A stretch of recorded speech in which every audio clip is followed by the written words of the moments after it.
2025ஆம் ஆண்டு, அதாவது சென்ற ஆண்டு எனக்கு மிக மகிழ்ச்சியான ஒரு ஆண்டு என்று சொல்லலாம். சில கவலைகள், சில சோகங்கள், சில பிரச்சனைகள் வந்து சென்றாலும் அதிகமாக என்னுடைய மாணவர்கள் வாயிலாக எனக்கு மகிழ்ச்சியும் அன்பும் நிறைய கிட்டியது. என்னோட தமிழ் படிக்கிற மாணவர்களாக இருக்கட்டும், மாணவிகளாக இருக்கட்டும், பிரெஞ்சு மொழி கற்றுக்கொள்கிற மாணவ மாணவிகளாக இருக்கட்டும், அவர்களுடைய அன்பை அள்ளி அள்ளி எனக்கு கொடுத்துச்சினம். அதே போல் தங்களுடைய அன்பை என்னோட பரிமாறிக்கொள்றதுக்காக அழகான பரிசு பொருட்களையும் தந்து மகிழ்ந்துச்சினம். அப்படியான ஒரு பரிசு பொருள் தான் இது.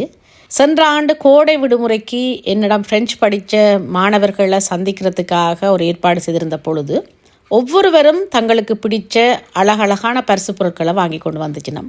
அந்த பரிசு பொருட்களில் இன்னும் இருக்குது, நான் காணொளிப்படுத்தாமல். இது ஏன் காணொளிப்படுத்துகிறேன் என்று சொன்னால், அவர்களுடைய அன்பு என்னை எவ்வளவுக்கு ஆச்சரியப்பட வச்சிருக்குது, என் மனதை எவ்வளவு தொட்டிருக்குது என்பதை காட்டுறதுக்கு தான். எப்பொழுதும் இந்த காணொளி எனக்கு ஒரு நினைவாக இருக்கும், அவர்களுக்கும் ஒரு நினைவாக இருக்கும்.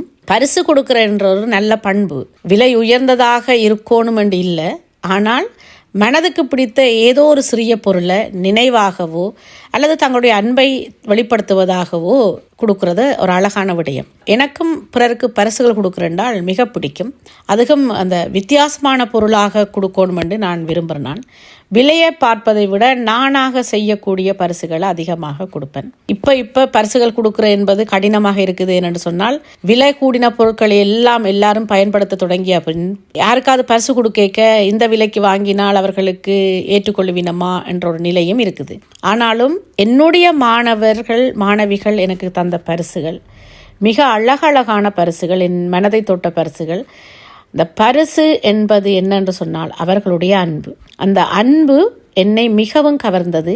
2025ஆம் ஆண்டு பல முறை கீழே விழ போகும் பொழுதெல்லாம் என்னை நிமிர்ந்து உறுதியான மனநிலையோடு அந்த ஆண்டு முழுவதும் செயல்படக்கூடிய மாதிரியான ஒரு மனநிலையை கொடுத்தது என்னுடைய மாணவ மாணவிகளுடைய அன்பு தான்.